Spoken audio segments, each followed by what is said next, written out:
Because that's how much of a nerd he really is. He'll do it live. You'll just get the facts wrong.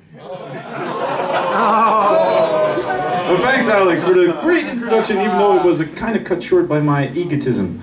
I am a nerd. My name is Hasker, and I'm going to do a presentation about video games. And like, we've got people showing up here who've done like fitness and man-machine interface is real cool, and I'm here to talk about video games. How much nerd than that can you get?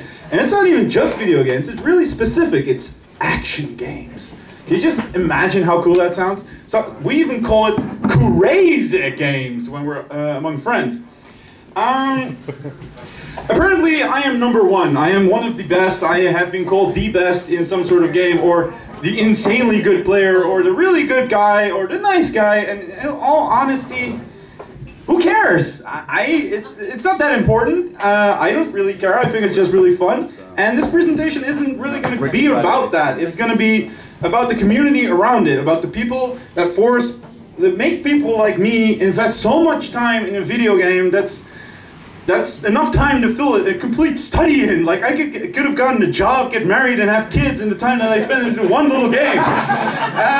So what kind of pushed me to do that? And you know, first off, I thought it'd be cool to sort of start off with a video that shows just what an action game is. This video is not by me, it's by DS Leo Leo, so shout outs to him.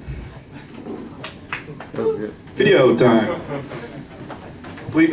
I didn't install ad blocker, you filthy piece of shit. Vincent, why don't you install ad blocker? Ah, I want to skip this ad. It's a beautiful ad. Yeah? Oh, wait, the music. Oh. You didn't turn off the music. No. Oh no. It's for Spotify. Where's Spotify? Use Spotify. It is good music. But it's not very action music. There. Hey, where's my music? You'll get your music back in about 30 minutes. 30 minutes? 30 minutes. In about 30 minutes. Now, Alex, I'm joking. It's going to be 2 hours. Oh. Joke's on you. Video time.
So, action games. It's pretty much about a guy that you're controlling that has a sword, and you're fighting lots of enemies. But what's really important about that video I just showed you, apart from that what this genre is about, is that this video wasn't made by one person. It was made by about 100 players who all submitted their own play style, their own work of art within that game, like how they played, what they knew about the game, and that's really special because doesn't everybody in the internet hate each other? Well, these people don't. And that's mostly because in my opinion, there are two types of players. And the entire action game genre falls into the second type of player, because the first type of player is the player that likes to play together. They like to play with other people. They like to play with their friends. They like to play against their friends. It's a really competitive atmosphere. And what that breeds is sort of a competitive... In that competitive atmosphere, like if you go on a forum and you say, hey, man, I really got a lot of trouble with that one fight. Like, I can't get past it. You're like, oh, well, you're such a noob. Why don't you go kill yourself? Oh, no, you gotta stop playing the game, man. A faggot, if you have trouble right now, you gotta get the fuck out of here. Well, and if you're playing... What the hell was that? Is Skype still on? Nice. Who am I chatting with? And then there are those who want to play against the machine, who play it solo, who play against single player. And if you go on the forum like that, especially in the genre, you'll ask questions. Hey man, I can't beat those demons. Like, how can I get past? And you're like, well, if you go to the left, that's a lot easier, or you can do like this, you can do like that. You get tips. When I first started this genre, I was really bad at it, and I posted a topic on a forum, and I got 250 replies of different types of people, and they were really nice because I showed respect. And that's because we're heading on a single adventure. We all have that one adventure on our own. But these games sometimes take 3 hours to beat. Yet we play them for over 3,000 hours. There are players who have logged over 5,000 hours in just a game that takes them about 3 hours to beat from start to finish. Like, I could go, probably during this time of this presentation, I could beat the game that I'm going to talk about in about 10 minutes. Oh! Yes, I can do that. I think I can, if I'm lucky. Prove it! You're on! I don't have the game with me. Can somebody go buy it for me? Alex, I'm looking at you. And this thing builds camaraderie. Like, we're all in this game together. We're not playing against each other, we're playing together.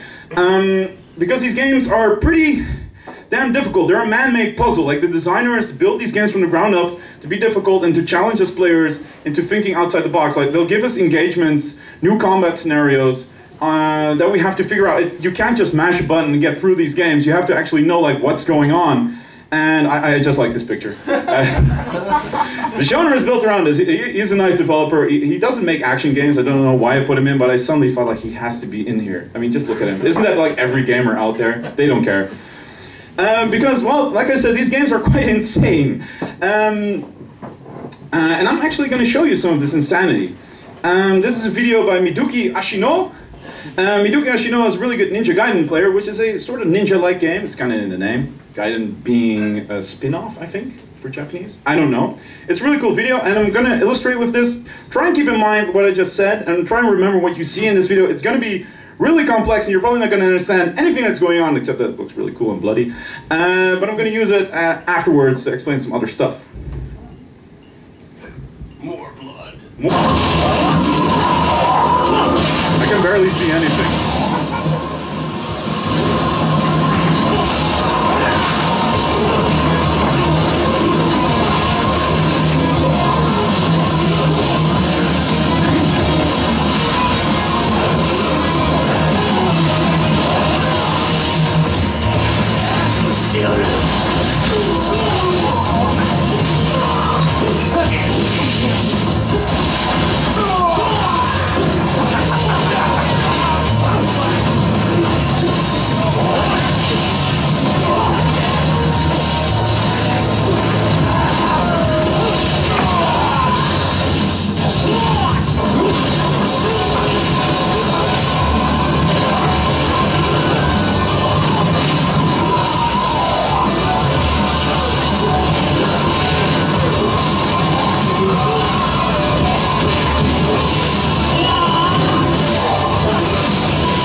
I think that's enough blood for now.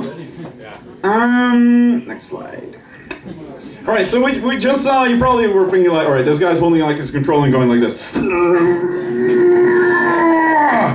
Well, actually, no. But what I'm going to explain right now is what we deal with every time when we play these games is, I'm going to explain this little combat scenario.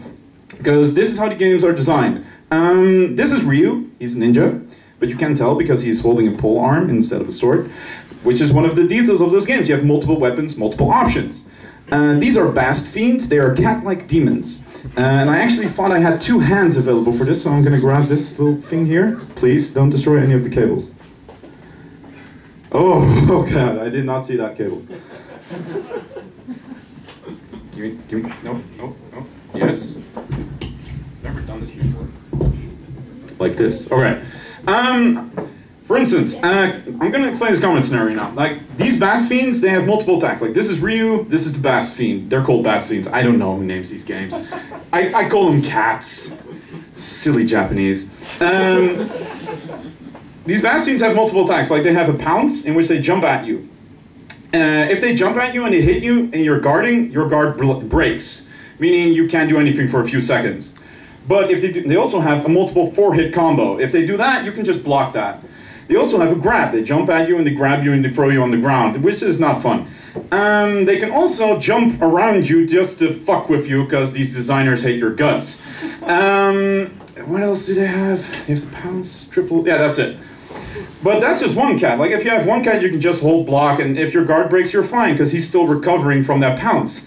But what if there's two? So one is pouncing at you, and one is doing his 4-hit combo. You dodge the pounce and then counter the 4-hit combo. But what if you get hit? And what's the other cat going to do after he recovers? And then you also reach another part. How do you know what he's going to do? He's a computer. He can do whatever the fuck he wants. So then you have to start learning the game and investing time into it. For instance, these cats make sounds. They have sound effects when they do certain attacks. If they do a pounce attack, they will do a very long cat-like screech. Like a wow. But if they do like a 4-hit combo, they're going to do It's really funny. But that way you suddenly start to realize if you can't even see the cat and you can hear that scream, you suddenly realize, all right, I got to dodge out of there. And then you think like, all right, but there's the other cat over there, so I got to block, or else I'm going to get hit by that, and then the other cat's going to grab me. But what if the biggest encounter in this game has 5 cats? So how do you deal with that? Like 3 are about to pounce you, 1 is going to hit combo you, and 1 is going to grab you. How are you going to deal with that? Are you going to dodge out of the way for the first one and then block the other one? What about that grab? You can't block a grab. Are you going to just take the grab and eat it and hope you don't die? Are you going to minimize damage taken? Or are you going to try and survive? But if you survive, you're still alive. You haven't hit them. You just dodged for like an hour and you're still just standing there and praying like, give me an opening, goddammit. And with all that said, I'm going to show you a fight and just remember everything I just said, because I just explained it in like you have all the time in the world to think about, like, they're going to do this, they're going to do that. Well, you don't. And to make things even worse, this fight I'm going to show you also has red ninjas. Red ninjas are better than black ninjas because they're red, and red is an awesome color. Red ninjas have the same thing. They can attack, they can pounce, except it doesn't look like they're a cat. And they can throw shurikens. And these shurikens, of course, because it's a video game, they explode. Instead of they just hit you, they explode. Because video games. I want to give a big shout out to Timmy Gunn, who provided the video. He's one of the best Ninja Gaiden players out there. In my opinion, the best. Please no ads. Please, thank you.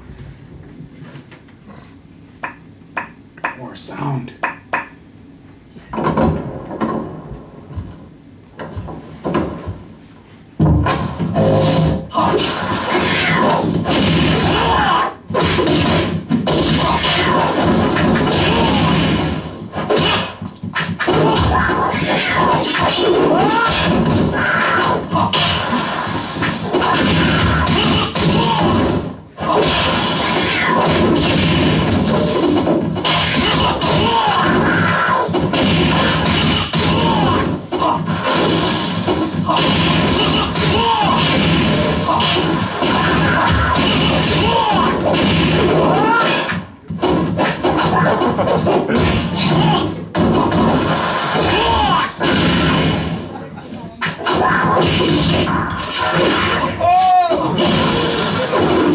I wanted to wait until that kill.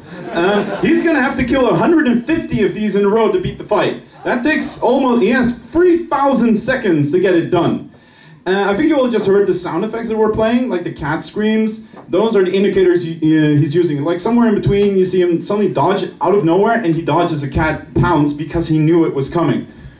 Let me get to the next slide, because Google Slides sucks. And again, this provides camaraderie, because we don't know all of this out of the box. We don't buy the game and say like, oh yeah, if the cat does that screech that's slightly longer than the other one, he's gonna pounce and not do that attack. It's like at the back of the box. No, we learn that from each other, because we go on forums and we say, I get my ass kicked by that cat demon.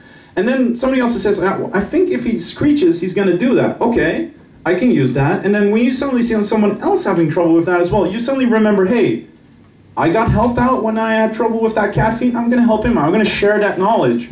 And like that, an entire database fills up. With Ninja Gaiden, that's probably the most popular one out there. There is a database of over 200,000 videos of tips and tricks just out there floating. We have like a library. We have a website. We had a website. It shut down.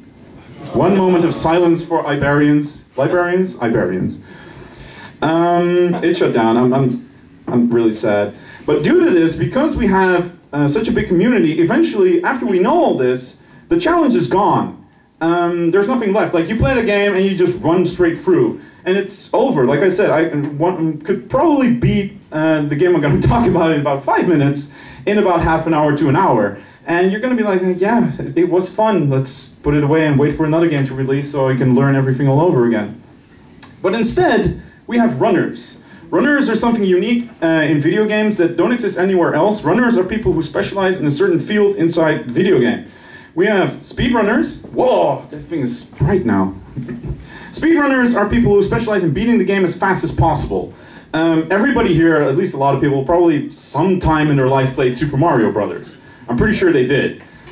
Yeah, yay for Mario Brothers. The current speedrun on Mario Brothers is 4 minutes and 53 seconds. It takes me about a day to beat that game. And that guy can do it in 4 minutes. And these people really specialize in like, how can I, they know everything. They know every frame, every enemy, every movement. And they specialize in that and then try to beat the game as fast as possible. And then we get to the handicap runners. I myself am a handicap runner. Handicap runners are people who have the game and suddenly decide, I'm going to take a few elements out of it to make it more difficult for myself. So I also force myself to learn something new. A good example, using Mario Bros. And you can't really see it because this beautiful thing is in front of it. Is it bass? Is that a bass? Yes. Yeah, okay, it's a bass. All your bass. For instance, if you were to do a handicap run in Mario, a certain example would be a no run, no coin, no mushroom. That sounds really, really drug user. And no kill run. So I have this example here. Here's Mario. Say hello. Here are a couple of blocks, and here's a Koopa. Well, he can't run because you're not allowed to run. That's your handicap. You're not allowed to get coins, so you can't jump because you'll hit the block and get a coin. You can't have any mushrooms, so if you hit the Koopa, you're dead.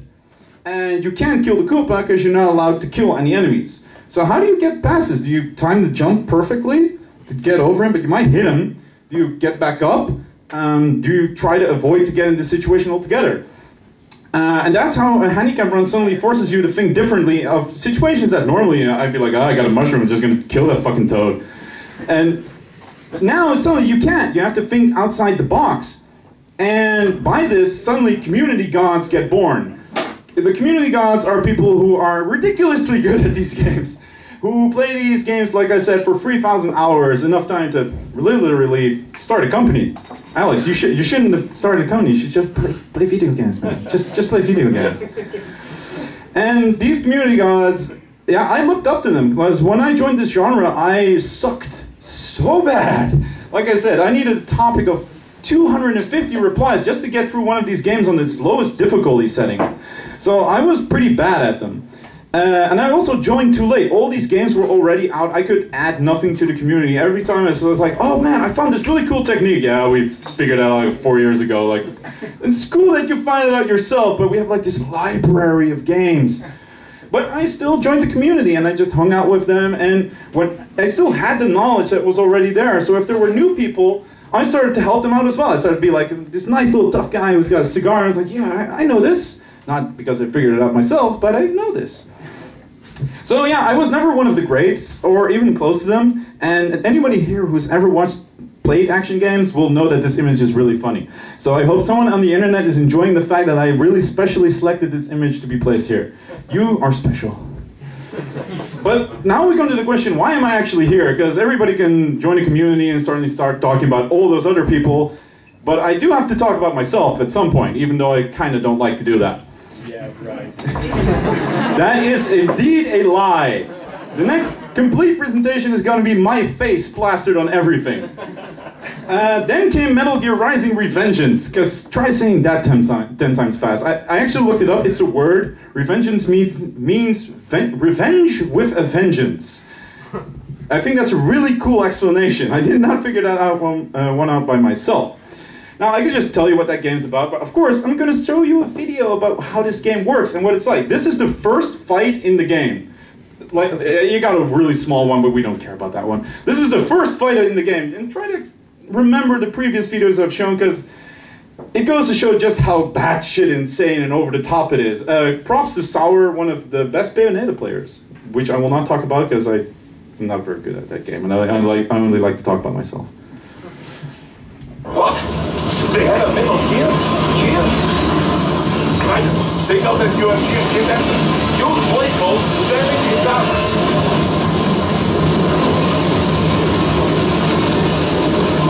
Catch that missile before it falls. Use your ninja run to deflect those shots.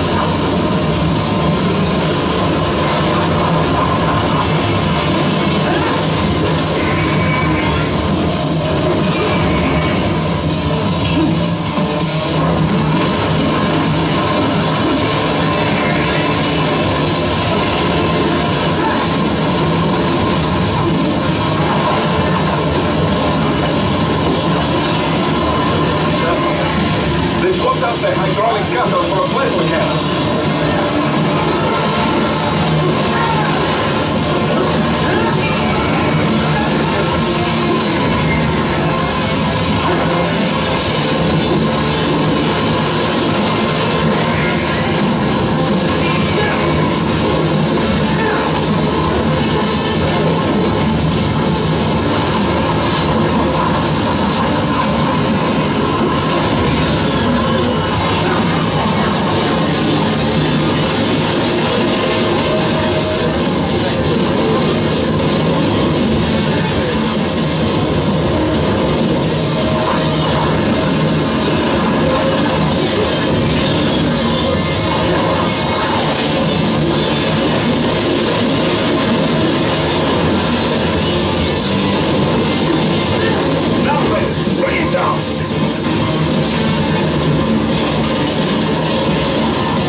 That was the first fight, and it only goes upwards from there. He just threw a mecha in the sky and just cut it to pieces, and he got a B rank. B is pretty low, so he didn't do that well. I'm sorry, Sour. I love you.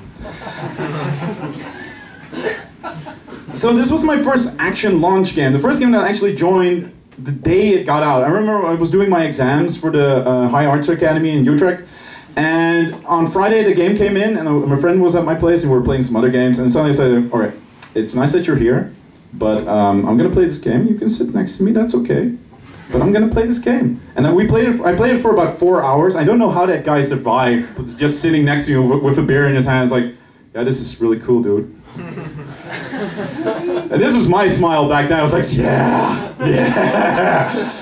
And then the next day I played for another 6 hours, and then I said, maybe I should do something about my comic book that I'm working on for my exam. I worked for like a half an hour. I'm really proud I did that, by the way. I really had to struggle, like, got to draw for a few seconds. And then I went back and I beat the game in a day. But instead of just, like, all the other players they played the game, then they played on the higher difficulty, and then the highest, and then they stopped or moved on. And I didn't even bother going up in difficulty. I started experimenting, just like all the other users. I was curious, like, all right, we have this enemy. I don't feel like beating him the normal way. What happens if I don't use my pole arm weapon? What if I just use the sword? Or what if I don't block and just allow myself to just dodge? How do I deal with these situations? So I was starting, without being actually knowledgeable about the facts, I started building handicaps. I started giving myself restrictions to learn more about the game. And eventually, I started to pretty much accumulate a large database of tips. I'm not exaggerating when I say that right now, about 50 to 60% of all the knowledge about this game comes from me.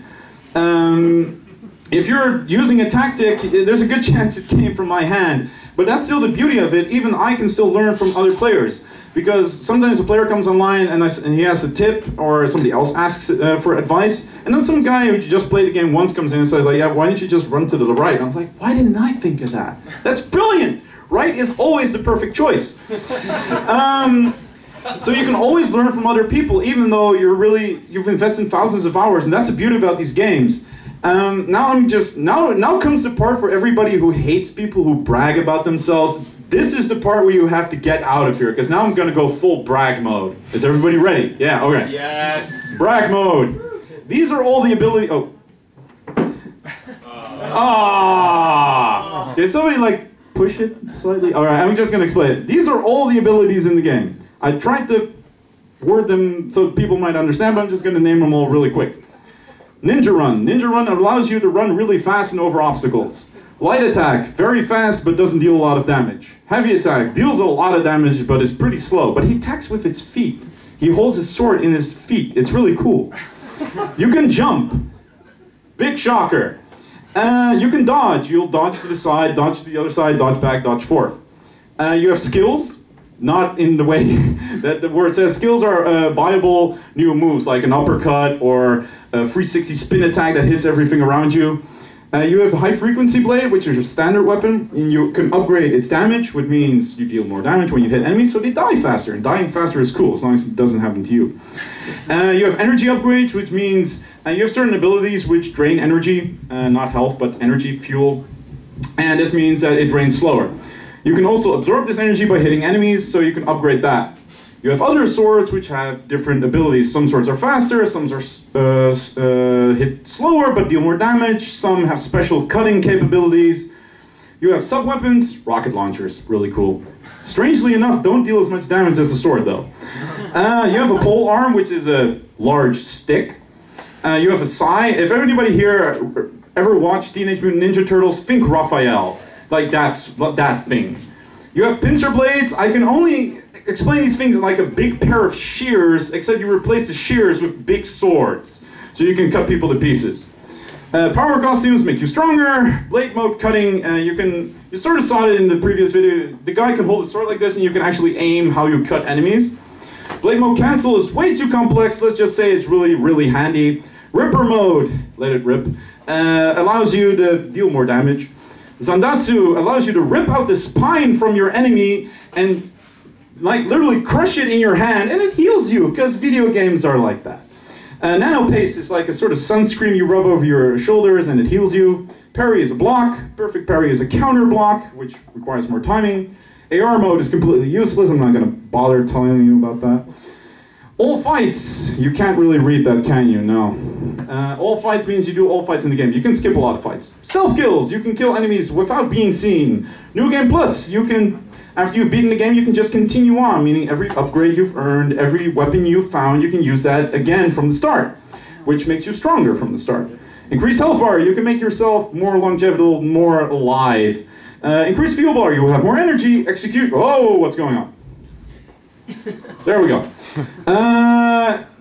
Execution kills, you can kill certain enemies when they're at 1/4 of their health, and quick time events look cool. This is the standard handicap run a lot of people use. They disable damage upgrades, energy upgrades, absorption upgrades, New Game Plus, so they start fresh, always on the highest difficulty because we're like that. They don't use increased health bar or increased fuel bars. Alright? You seen this? You sort of understand it? This is what I have recently accomplished. Woo! It's a pretty big list. I'm not gonna lie, my total death count was over, I think it was about 322 deaths or something like that. So yeah, I did the entire game, highest difficulty, without any of those things. I also did it without this one and that one, but then I sort of enabled a couple of those. But the thing behind it is I didn't start like this. I didn't just boot up the game and say like, oh yeah, I'm gonna start like this, that'll be fun. No, it's not, you'll get destroyed. Because you don't know anything. You don't know those tilts, like those cat screams like I told you about. You don't know that yet. So you start off like this, and then what if I disable this one? Oh, what if I disable that one? And eventually I kept playing because every time I booted up the game, I started deciding, all right, what am I gonna disable next? Am I gonna disable not using the side weapon? All right, that normal dinosaur cyborg-like enemy, I always use the Psi on him. How do I deal with him now? And that's how I became pretty good at the game, but there's still a hidden challenge in the game. And that is pretty much the reason why I'm really proud, and a lot of people call me the insane player,